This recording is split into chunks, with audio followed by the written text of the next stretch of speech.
queremos clasificar a la gente por la edad. Mito generacional. Porque sí hay personas de distintas generaciones que son capaces de entender tecnologías. La diversidad es lo que te genera precisamente la riqueza. Hay que entender que las soluciones de hoy son los problemas de mañana. Cuando dimos el salto del mundo agrícola al mundo industrializado, ya hubo mucha gente que se quedó fuera. Por supuesto que afecta al mundo de recursos humanos.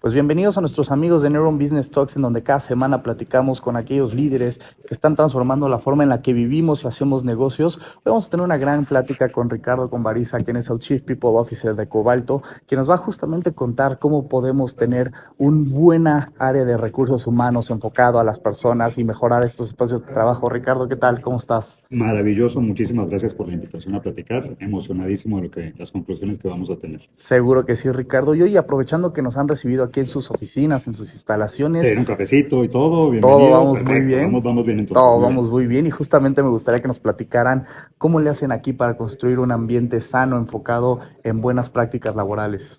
Sí, fíjate, la pregunta de entrada es bastante amplia porque tendríamos que empezar a definir qué significa un ambiente sano y un ambiente de buenas prácticas laborales, ¿no?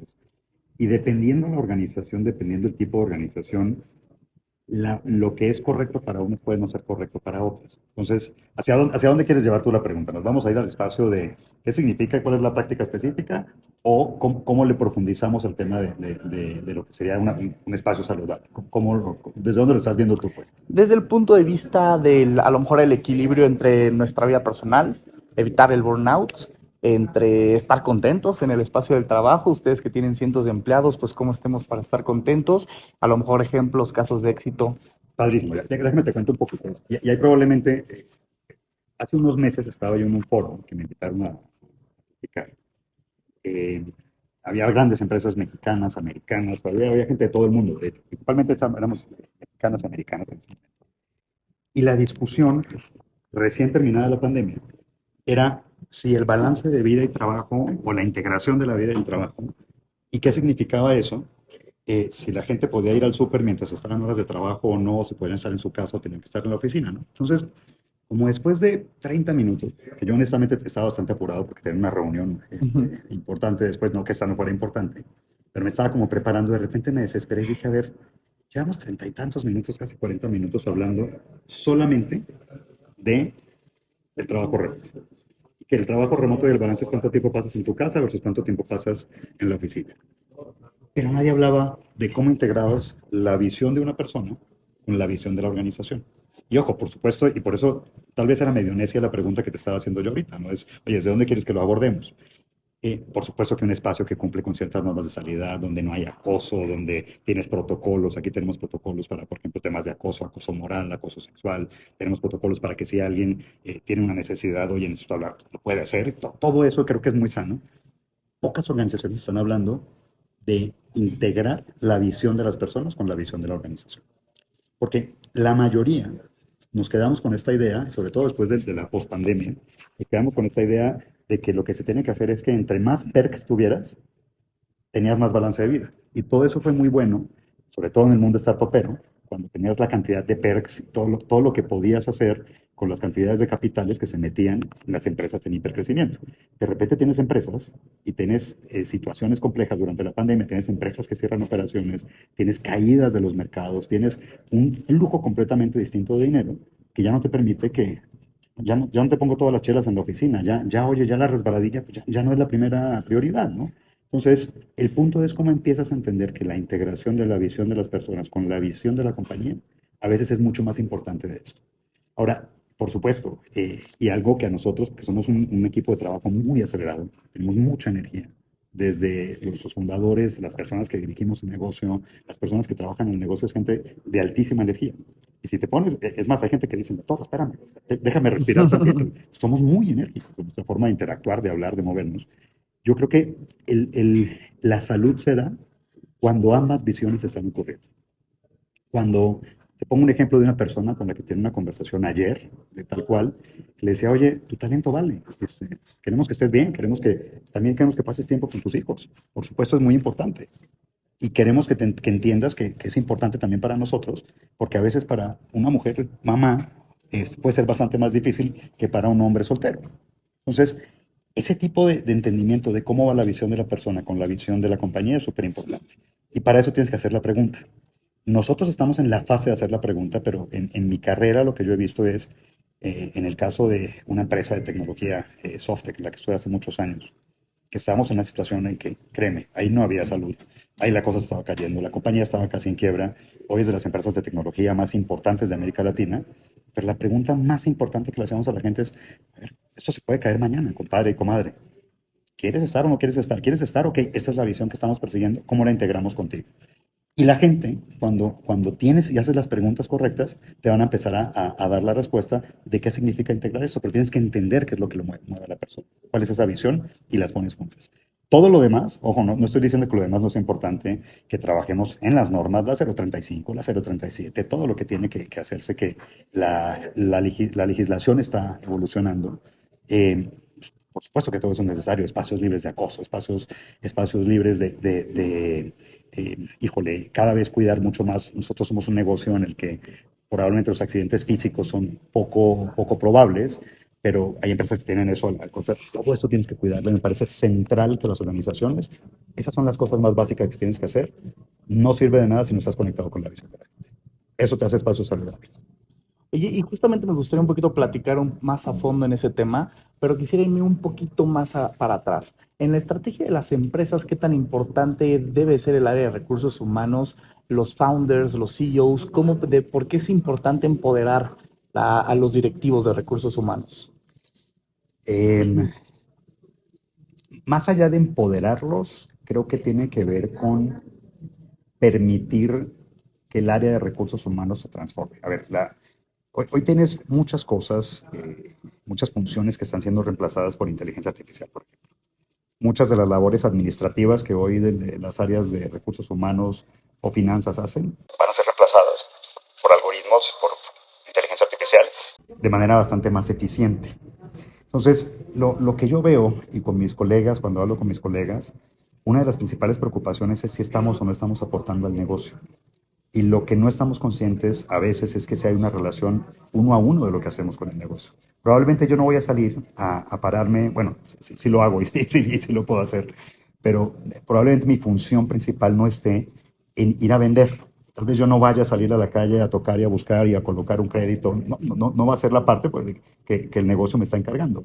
Pero tengo que entenderlo muy bien. Tengo que meterme muy bien a las tripas del negocio.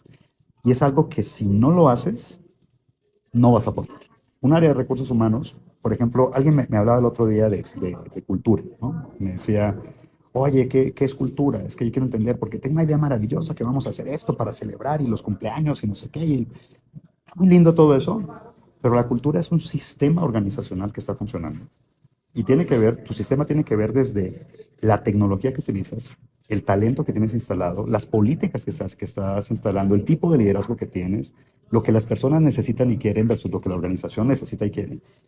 Y los sistemas, hablaba con un amigo hace rato, son perfectos. Toda organización es perfecta. No hay organizaciones imperfectas, todas son perfectas para mí. Perfectas para el resultado que están generando. El resultado que estás generando probablemente no es el que quieras generar. Y ahí es donde tienes que pensar cómo construyes este sistema para que funcione mucho mejor. Y a lo que quiero ir es, si tú logras meterte como recursos humanos en entender cómo funciona el sistema completo, vas a ser estratégico. Vas a estar hablando, vas a poder hacer recomendaciones de la venta, vas a poder hacer recomendaciones que tengan que ver con la operación, vas a poder hacer recomendaciones financieras. Pero si estás atrás, desde el punto de vista administrativo, esa labor de people en los próximos años va a desaparecer. Porque ya se va a reemplazar por algo mucho más evolucionado y mucho más eficiente además. Oye, ese punto me interesa muchísimo que lo platiquemos un poquito más adelante, pero también quisiera justamente que nos hablara sobre el contexto en el que se encuentran ustedes en el sector financiero, donde converge mucho la tecnología. Hablabas justamente de estos ritmos de trabajos energetizantes, precisamente vivimos en una era de cambios rápidos, acelerados, en donde hay mucha competitividad en los mercados y esto puede pues, precisamente generar algunos retos a los directivos y a los líderes de recursos humanos. ¿Cuáles son esos retos que se viven hoy por hoy en esta industria desde la parte de People? Mira, primero entender eh, nuevamente el shift del mercado. Tienes empresas como Uber, yo creo que todos conocemos, que fue rentable hace unos meses, o sea, después de 12 años de operación fue una empresa que jugaron al hipercrecimiento, es jalemos capital, hagamos que el negocio crezca, porque lo que queremos es una gran base de usuarios, que luego le podamos ofrecer cada vez más servicios, y ese era el modelo de crecimiento principalmente de las startups, ¿no? Es, oye, sacrifiquemos la rentabilidad por hipercrecimiento porque eso en algún momento va a generar mayor rentabilidad, ¿no? Y el dinero estaba dispuesto a ese tipo de proyectos. Después de la pandemia tuvimos un cambio radical, pero radical, radical. ¿Qué empieza a pasar? Los inversionistas, los fondos de capital, lo que empiezan a decir, oye, es, yo quiero ir un poquito más a lo seguro. Muéstrame cómo vas a ser rentable. Nosotros estamos justamente en ese juego de la rentabilidad que nos ha llevado a tomar decisiones complicadas, de decir, oye, a ver, ¿cómo ajusto a la organización para que el negocio sea rentable? Porque la gran mayoría de los negocios que estaban jugando al hipercrecimiento se empezaron a quedar atrás en el sentido de que los inversionistas les decían, oye, está lindísima tu app, yo sé que vas a salvar el mundo un muffin a la vez, pero, sorry, quiero meterle algo que realmente esté funcionando. Entonces, lo primero hay que entender que es el panorama estratégico a nivel global cambió, la forma en que los dineros se comportan cambió. Y a nosotros en el sector financiero, que estamos muy cerca de lo que está pasando con los capitales, nos llega de primera mano y sabemos qué onda. Nosotros estamos mucho en ese juego ahorita. Y la otra parte tiene que ver con entender, porque el gran desafío para las startups, nosotros somos una organización, ¿no? Una startup, que luego adquirimos una empresa de tecnología, adquirimos un banco para crear luego Cobalto. Hay que entender que las organizaciones tienen un proceso de crecimiento y el desarrollo organizacional necesita llevar una forma muy elegante y muy simple de pensar. Antes de la pandemia, con tener esos grandes capitales, era inviértele, tráete un compadre o una comadre que te cobre lo que sea, ese tipo te va a decir qué hacer. Oye, no importa, a mí los grandes inversionistas me están dando lana. De repente cambia el mercado y ahora es, oye, espérame, ¿cuál es la mejor persona que necesito para esto? Pues en vez de estarlo solucionando trayendo solamente a la persona que tiene que ser el mejor en todo lo que hace, yo tengo que pensar primero cuál es el mercado en el que estoy, cuál es el tipo de cliente al que estoy atendiendo, cuál es el tipo de producto o servicio que estoy creando, cuál es la forma, el proceso, qué es lo que hago, qué tecnología lo acompaña y al final, cuál es la mejor persona para cubrir ese rol. Pero tiene que pasar por un pensamiento bastante más estratégico del mercado en el que estoy metido. Nosotros entendimos que estábamos en un mercado bastante complejo, que estábamos en un mercado cambiante, que el entorno se está moviendo con una velocidad impresionante, que tienes nuevas tecnologías, que tienes nuevas formas de hacer las cosas, y entendimos que teníamos que tener a la persona correcta, y la persona correcta, esa es otra fantasía, trate siempre a la persona que tiene 40 títulos, no, a veces la persona correcta es la que necesitas, se te cae el café ahorita, y si de repente decimos, oye, pues ¿quién es el mejor para limpiar café? No, hombre, Ricardo Convariza, es gringo, colombiano, y entonces algo sabe de café, que limpia el café, ¿no? Entonces yo llego, lo limpio, pero te voy a decir, oye, ¿y cómo lo limpiamos? Por favor, tu tecnología. Ah, no, es que nada más tengo un cuarto de servilleta. No, te salió carísimo, Ricardo Convariza. O, oye, yo solamente limpio con trapo de microfibra. Igual y funciona. Pero imagínate que aquí tenemos una robot y entonces cada vez que se cae un café, la robot se activa, viene para acá, la limpia, pues ya sabes que el proceso que se ejecuta y la tecnología que necesitas requiere, en vez de una persona que tenga un trapo, requiere alguien que me mantenga la robot y me la esté programando para que esté funcionando todo el tiempo. Entonces, es entender, y ese es uno de los desafíos a los que nos hemos enfrentado, es entender exactamente el tipo de persona, la cultura que queremos crear y cómo lo hacemos de una forma, porque eso no se cambia en un día. Traer a la gente correcta es entender tu negocio, es entender todo el contexto. Y a la pregunta anterior, si no entiendes esto, vas a pensar que traer a la gente más cara o a la gente que tiene mejores títulos o la gente es la que te va a ayudar y no necesariamente es la que te va a ayudar. Esos son los desafíos que estamos nosotros parados ahorita. Y por supuesto construyendo una cultura. Después de cuando tienes un proceso de adquisiciones, y cuando adquirimos Visor, pues ya fue un cambio cultural impresionante. Me han tocado a mí muchos M&As, unos bastante más grandes. Es más complejo cuando tienes un equipo muy arraigado, muy pequeño, y cuando estás compartiendo el pensamiento del banco. Eso es un caso de éxito maravilloso. El banco estructurado, comisión bancaria, todo lo demás y todo lo que la ley ha avanzado en ese sentido, versus el pensamiento startup. Híjole, eso ha sido una cosa espectacular para mí. Hay días que honestamente no he dormido pensando cómo se le hace, y hemos ido descubriendo cómo se van juntando esas culturas del mundo regulado al mundo creativo, que pueden ir muy bien de la mano. Ahí estamos parados nosotros ahorita. Cuéntanos un poquito más sobre eso, Ricardo, esa palabrita que ahorita mencionaste mucho, la cultura. Ok, Cuéntanos un poquito más sobre eso. ¿Cómo construimos una cultura enfocada al negocio? Ustedes vienen de una industria que décadas atrás fue muy tradicional. Nos has platicado ya ahorita sobre cómo han adquirido empresas y bueno, se suma nueva gente de otras empresas, a lo mejor de culturas que pudieran tener algún gap. También tienes gente trabajando en digital. ¿Cómo le hacemos para construir una cultura adecuada, enfocada al negocio y enfocada a las personas? primero mucha paciencia, porque esto es como enseñarle a caminar a un niño cuando vas modificando la cultura y creando la cultura. Porque eh, si eres, no sé si eres papá o tienes sobrinos, No estamos en eso. has visto niños, ¿no? Porque, Claro. ok, cuando les enseñas a los niños a caminar, yo soy papá de tres, eh, una de las cosas que pasa es la desesperación de que el niño no camina.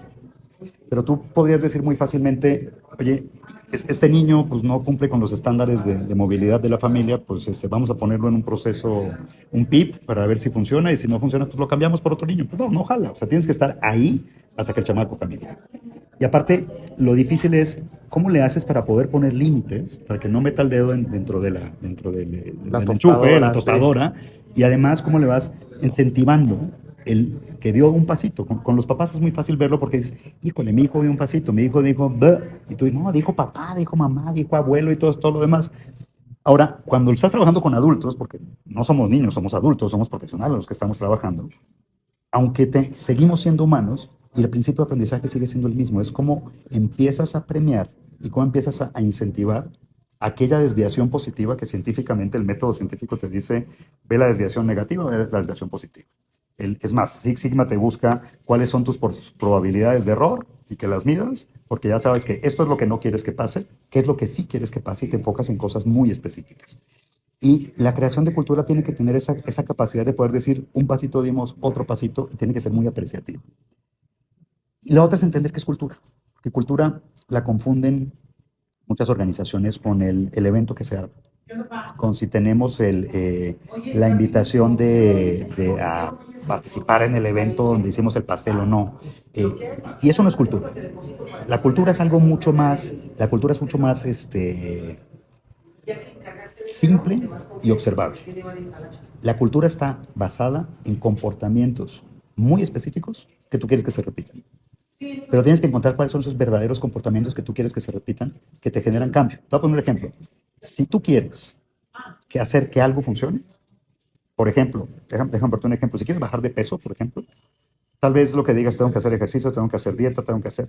No, tienes que generar comportamientos muy específicos. Si todos los días sales de tu oficina y pasas por la cafetería en la que te echas un croissant y un café, ese es el comportamiento que tienes que cambiar. Pero es tan simple como decir, oye, si me voy, mejor me voy por la cuadra de atrás donde no está la cafetería. Esos pequeños comportamientos que son de altísimo impacto son los que tienes que aprender a ubicar.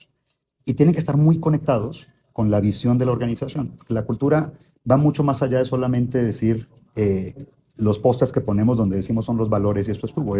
Tiene que haber una conjunción a tu pregunta sobre la estrategia. Hay quienes dicen que estrategia y cultura son casi lo mismo, porque están a ese nivel las dos, se hablan una a la otra. Tienes que entender cuál es la visión que se está persiguiendo en la compañía, cuál es ese propósito que estás persiguiendo en la compañía. Tienes que estar persiguiendo muy claramente cuál es esa misión que estás cumpliendo. Y esa misión tiene que estar en un master plan, y ese master plan tiene que estar bajado a unas capacidades organizacionales, que es, por ejemplo, tú sabes que Coca-Cola, DHL, Bimbo tienen unas capacidades de distribución espectaculares. Esas unas capacidades de distribución, eso no fue azaroso, eso se fue creando, es parte de la cultura, que si nos lleváramos a la gente de Cobalto para allá, probablemente no darían el ancho en esto. Pero si nos traemos a la gente que tiene gran capacidad de logística, de colocación de su producto para acá, probablemente tampoco serán exitosos. Ellos tienen esa capacidad organizacional que está basada en las competencias y en las capacidades de liderazgo de las personas, que a la vez está basada en comportamientos muy específicos que tienes que observar porque eso es lo que te genera cambio. Entonces, la cultura tiene que ser algo observable, tiene que ser medible, tiene que ser cuantificable. No es una cosa etérea, no es una cosa esotérica, es una cosa que se puede cambiar. Aquí lo que hemos hecho son muchos experimentos y hemos hecho cosas, de entrada, una persona que está ahorita aquí hablando por teléfono, recuerdo un día que tuvimos una discusión, porque yo llego a mi lugar de estacionamiento, donde estaba reservado para mí, donde estaba mi nombre, y digo, veo que hay alguien estacionado. Y entonces me enojo. Tengo el descaro de enojarme porque alguien estaba estacionado. Y cuando ya me estoy bajando a reclamar, le digo, oye, ¿sabes qué? ¿Me puedes ayudar a bajar ese letrero que dice Ricardo con Bariza? Oh, claro que sí, con todo gusto. ¿Cómo? Oye, a ver, si yo soy un ejecutivo de este negocio, tengo una gran responsabilidad, tengo ciertos privilegios y también muchísimas responsabilidades. ¿Por qué le voy a quitar a una persona la posibilidad de que se estacione ahí? Si aparte llegó antes que yo, ni modo, madrugó más que yo, pues agarro el estacionamiento, compadre. Esas tonterías te cambian la vida. Cultura es algo que tiene que ser súper básico y que no puedes permitir que esos pequeños comportamientos que estás midiendo, incentivando o parando con la política para decir esto no se permite aquí, porque ahí es donde está la cultura, ahí es donde está realmente el cambio. ¿Dirías que se trabaja en el día a día y va cambiando a través del tiempo? Diría que va evolucionando, eh, porque la cultura no es algo estático. Tú no piensas lo mismo que pensabas cuando tenías 15 años. Afortunadamente no. Afortunadamente, ¿no? Afortunadamente. Yo decía que mis hijos iban a hacer lo que se les diera la gana cuando yo fuera papá. Si entrevistas a mis hijos puede que te digan cosas distintas, ¿no? El pensamiento tiene que evolucionar. Y la cultura de un negocio que va iniciando no es la cultura de un negocio que está completamente desarrollado. Y la tienes que relacionar con los procesos, tienes que ir escalando hacia procesos, una cultura de procesos repetibles. Las startups no tienen, la mayoría no tienen eso, pero justamente en la medida que van escalando es porque van haciéndose cada vez más maduras y a veces lo que sí se mantiene son aquellos valores, aquellos principios que perseguimos desde un inicio. La razón de ser de la organización, el why que te diría Simon Sinek, ¿no? Es el why que estamos persiguiendo, pero incluso ese why también se modifica. Eso puede cambiar. Entonces, la cultura es la cultura que necesitas para, nuevamente, las culturas siempre son perfectas, los sistemas son perfectos para el resultado que producen. Si quieres que produzca un resultado distinto, sí tienes que acelerar la cultura. Es una cosa bastante compleja. Déjame ponerlo en un ejemplo, ¿no? Porque alguien algún día también me decía, hablemos de cultura. Y me acuerdo que lo subí a un roof que teníamos en esta oficina y le digo, a ver, ve qué está pasando allá abajo. Pues hay mucho tráfico. ¿Por qué? No, lo que está pasando es que pues, se están pasando el alto. ¿Qué más ves? Hay un policía de tránsito ahí. ¿Qué más está pasando? Ah, pues se está comiendo un tamal. ¿Qué más? Entonces el pata dice, es perfecto. O sea, el relajo que estabas viendo en esa calle, Nuevo León, en la Condesa, era perfecto, estaba hecho para eso.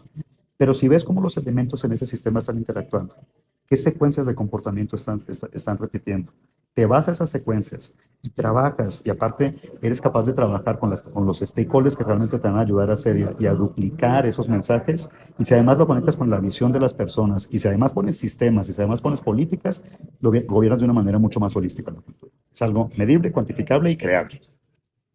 Oye, Ricardo, y hablemos un poquito sobre los líderes en la organización. De entrada, sí me gustaría meterme en el tema generacional. ¿Cómo le hacemos para que estas generaciones que tendrán motivaciones diferentes, intereses diferentes, pues estén a gusto en el espacio de trabajo y sobre todo, pues entender justamente las necesidades de cada generación y luego poder desarrollar ciertos líderes? ¿Cómo manejan eso en Cobalt? Es que mira, en Cobalto tenemos gente de varias generaciones.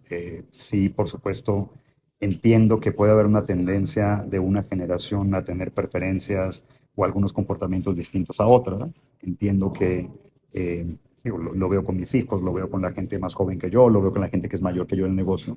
Por supuesto que entiendo que cada generación, pues hay ciertas tendencias que ven. Lo que me parece, y estoy escribiendo un articulito sobre el mito generacional, que honestamente creo que hay un momento que se convierte en el mito generacional, eh, es que queremos clasificar a la gente por la edad. Y eso me parece tan grave como clasificar a la gente por el género solamente. o clasificarte solamente por la nacionalidad. O sea, por supuesto entiendo que la idea de las generaciones busca como atrapar alguna forma de hacerme cargo cuando tienes 5 o 6 generaciones conviviendo en un mismo espacio de trabajo. Aparte, si llevamos en la generación Z, pues la siguiente, en la hoja de Excel lo que sigue es la doble A, entonces no sé si vamos a tener que reiniciar y pasarlo muchas veces, ¿no? El punto es entender que, nuevamente, cada persona tiene una visión distinta. Incluso puede ser una persona de 20 años que tiene una visión de comprar una casa, de tener una familia, y puede ser una visión que se parezca más a la visión de lo que dirías es un baby boomer, ¿no? ¿Cómo entiendes la visión de esa persona? Oye, hay una tendencia, sí, sí hay una tendencia. Oye, que hay unos tecnologizados. Yo le he enseñado a manejar tecnología a gente mucho más joven que yo. También tengo gente que me enseña a mí cosas, por ejemplo, de otras generaciones que pueden aportar. Y se trata de un tema de aprecio. Oye, ¿cuál es lo que realmente aprecio en esta persona? Y aprecio no significa que porque yo te aprecio a ti, te quiero muchísimo en el trabajo o eres muy bueno para algo, vas a estar toda la vida acá. También hay que entender eso. Las organizaciones a veces son como un puerto. Ahí diría Benedetti en un poema que el amor es como un puerto que entran y se van los barcos, ¿no? Y el asunto es igual. Vamos a tener que tener relevos, cambios generacionales, porque los negocios van evolucionando. El punto es entender a la persona y yo creo que catalogar lo menos posible. Catalogar te sirve para predecir un poquito algo, pero me parece una trampa gravísima que estamos siguiendo. Porque sí hay personas de distintas generaciones que son capaces de entender tecnologías que mucha gente no entiende. Sí creo que el nivel de formación, el nivel de entendimiento, el nivel de alfabetismo tecnológico, que en América Latina tenemos todavía hay un gap que cerrar, eh, las nuevas generaciones tienen más facilidad porque nacieron ya con eso. Claro. Eso es innegable, ¿no? No implica que son las únicas que lo pueden hacer. Entonces, yo no creo mucho en el mito generacional. ¿Cómo le hacemos? Pues entendiendo a las personas, entendiendo que somos distintos. La diversidad es lo que te genera precisamente la riqueza. Eh, para tu pregunta, déjame te lo pongo de esta forma. Tú no puedes ver tus propios ojos si no te miras en un espejo. Tú no eres capaz de tocar la punta de tu dedo índice con la punta de tu dedo índice. Y nunca vas a saber a qué sabe tu lengua. Necesitas de otras personas, necesitas de otras cosas, necesitas a alguien que te haga así, o por lo menos la otra mano, necesitas crear con otras personas y la diversidad, el confrontar las ideas de las generaciones, de las personas, de los géneros, de las nacionalidades, es lo que te genera riqueza. Porque, y aquí me voy a poner medio etimológico, la palabra conversar viene del latín conversus, que significa convertirse en alguien más, convertirse en otra persona. Por eso incluso muchas filosofías, religiones dicen, se convirtió, eres un converso a, se convirtió. Claro, cuando yo converso contigo, ya no soy el mismo. Si yo permito espacios conversacionales, ya no soy el mismo. Oye, ¿va a cambiar de la noche a la mañana? No, tenemos que hacer que las conversaciones empiecen a ocurrir entre las personas en las organizaciones para que aparezcan nuevas personas con el mismo cuerpo, tal vez con la misma, pero aparecen nuevos pensamientos, es una persona distinta con la que vas a poder trabajar. Por eso no creo mucho en este mito generacional. Luego te paso el artículo cuando lo estoy acabando todavía. Por favor, mándanoslo, ¿no? Y qué importante justamente visibilizar precisamente esta parte, ¿no? De los mitos, de no encajonar, de, tú naciste en tal fecha, eres así. Y qué interesante y sobre todo entenderlo en el espacio laboral. Y quisiera ahora platicar sobre el tema de la tecnología. En el tema de la tecnología, ¿cómo sientes tú que todo esto que se escucha de la inteligencia artificial, data analytics, está impactando en el mundo de los recursos humanos? La, la, Totalmente. O sea, la tecnología, así como el arte, es la expresión de una época. Cada vez que cuando apareció la rueda, había una necesidad de la rueda. Alguien de repente dijo, mira, yo me doy cuenta que esto funciona. Se tardaron no sé cuántos miles de años en ponerlo en una maleta. Por ejemplo, es una discusión que mi suegro, en paz descanse, siempre decía, oye, ¿por qué nada más nos dimos cuenta hasta los 90 que las maletas podrían tener ruedas cómodas, ¿no? ¿Por qué las cargábamos? O sea, ¿qué onda? ¿Cómo se nos había ocurrido esto? Eh, la tecnología responde al pensamiento de la época, como el arte. Puede que a mí no me gusten ciertos géneros musicales o artísticos, pero son parte de la expresión de lo que está pasando hoy. La tecnología expresa esa necesidad y la forma en la que nos acercamos a la tecnología también habla de cómo nos relacionamos con el mundo en el que estamos viviendo. Y hay que entender que el mundo humano es algo que estamos creando todos los días. La tecnología es la forma de poder abordar y poder solucionar cómo hacemos las cosas que antes hacíamos con algo distinto que nos ayuda a hacerlo en algunos casos más fácil. A veces se complica un poquito más. Lo otro que te diría es, hay que entender que las soluciones de hoy son los problemas de mañana. El gran sistema organizacional que pusiste, el gran sistema que colocaste para, no sé, la plataforma que construiste hace 30 años para poder manejar tu proceso de compras, hoy es una bronca que tienes que estar quitando porque tienes que estar repasando. Entonces la tecnología no va a parar. Si tú ves a Epicteto, cuando le preguntaban, no recuerdo el año exacto, pero creo que es 300 antes de Cristo, igual le buscan, luego lo editas ahí, no, déjalo así, no importa eso. Pero decía, oye, es que esta generación no entiende la generación anterior, es entender nuevamente que tenemos nuevas formas de hacer las cosas.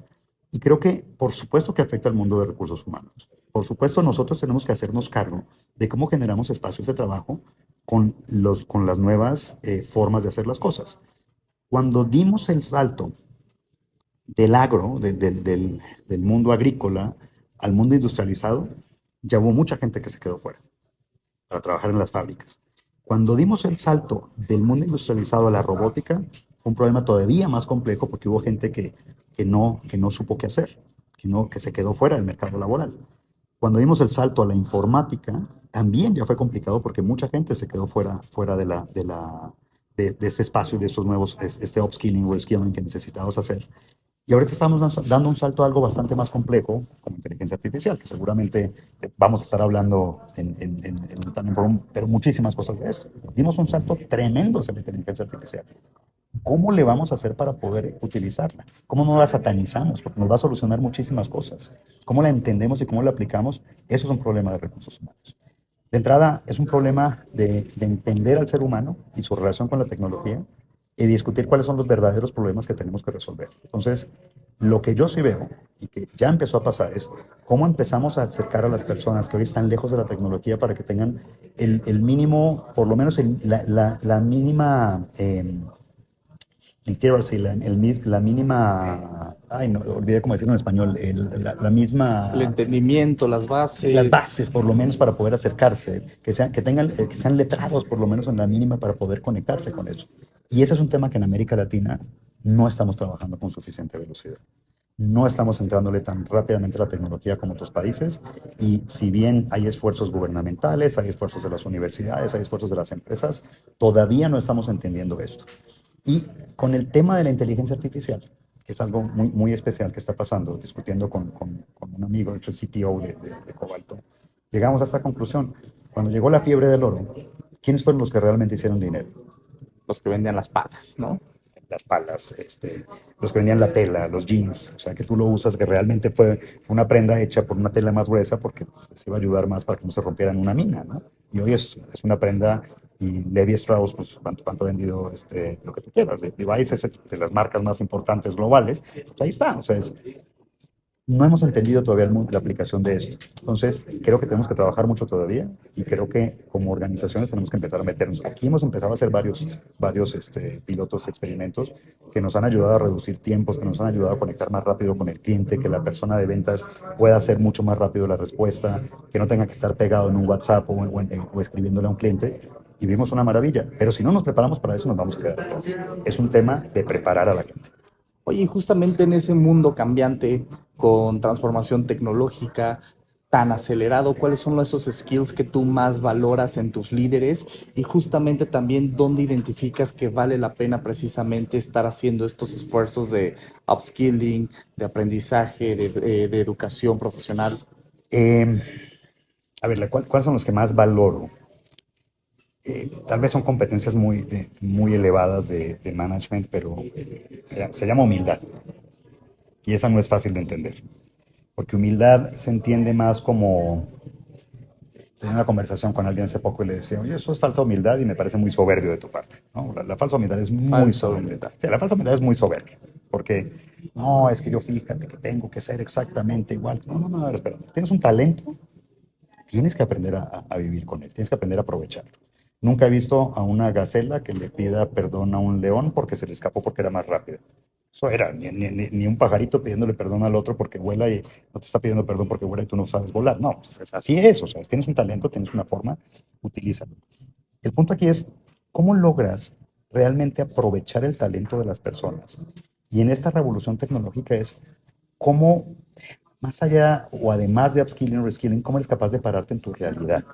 Porque humildad es eso, humildad viene de humus, de ahí viene humanidad, de ahí viene sentido del humor, son palabras bien importantes. Ya te habrás dado cuenta que me gusta mucho la etimología de las palabras, pero es que me dice mucho el tema de humildad.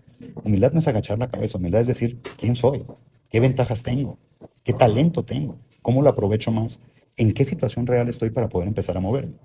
Porque una organización que está pensando en que yo debería parecerme a la fulana de tal, yo debería ser como Facebook, como Google, como Bank of America, como lo que tú quieras, no soy este, yo soy este.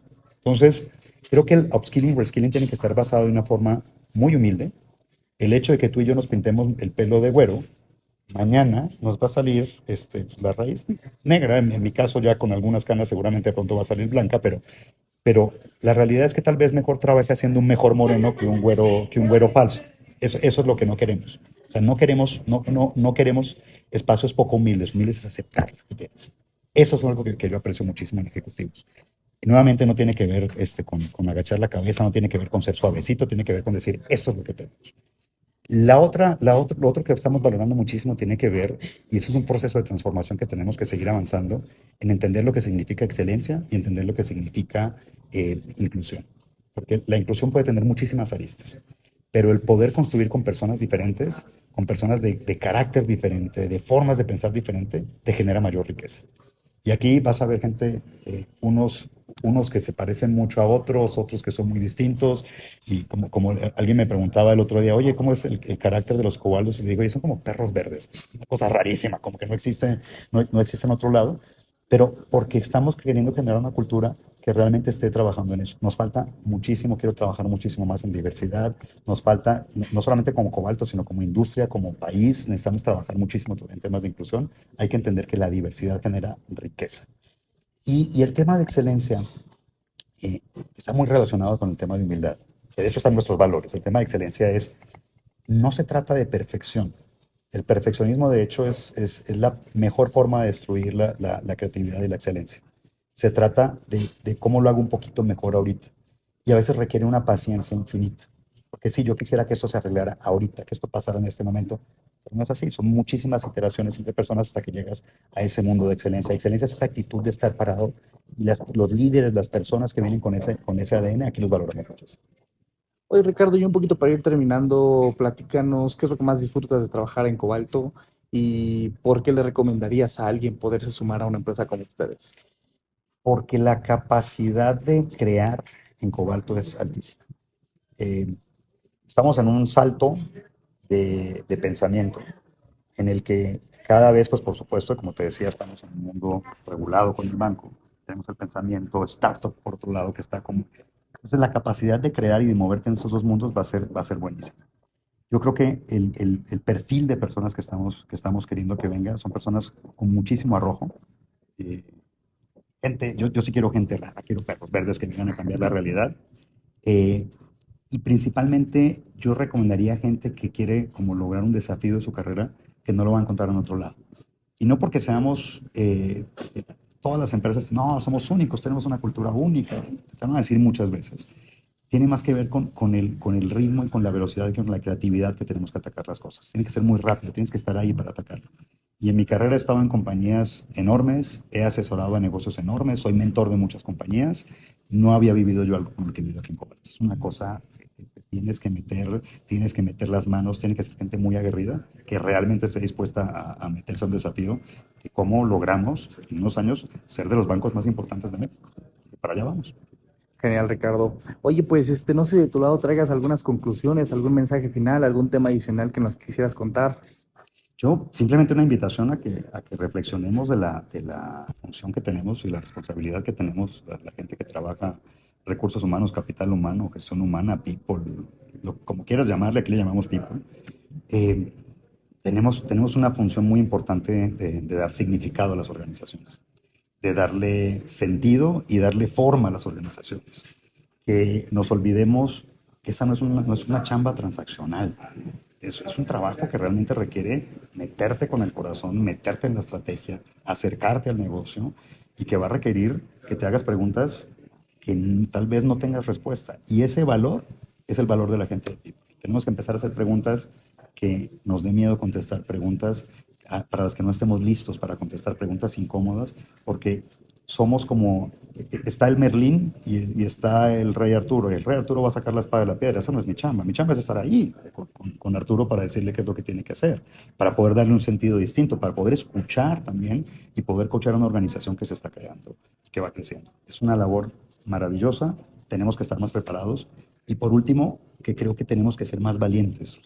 Los roles de people muchas veces se quedan dentro del lado administrativo, que no digo que no es importante, es súper importante para mantener una organización. Si eso no está bien, todo lo demás también se te cae, ¿no? Es un tema de higiene básica, pero va mucho más allá. Tiene que haber más valentía, tenemos que ser más arrojados, tenemos que acercarnos al negocio, tenemos que ser más valientes, más bold para poder decir, oye, esto tenemos que empezar a cambiarlo.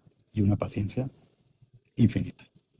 Oye, Ricardo, pues muchas gracias por regalarnos insights tan importantes, una fotografía completa sobre tendencias, sobre cómo poder ejecutar buenas prácticas, sobre los retos que estamos viviendo y hacia dónde vamos. Pues muchas gracias por este espacio, por recibirnos aquí. Al contrario, bienvenido. Muchas gracias y pues también a tu equipo por ayudarnos a poder tener esta plática tan importante que seguro le va a servir a muchos de nuestros espectadores, Ricardo. Padrísimo. Muchísimas gracias. Esta es su casa cuando quieran. Muchísimas gracias.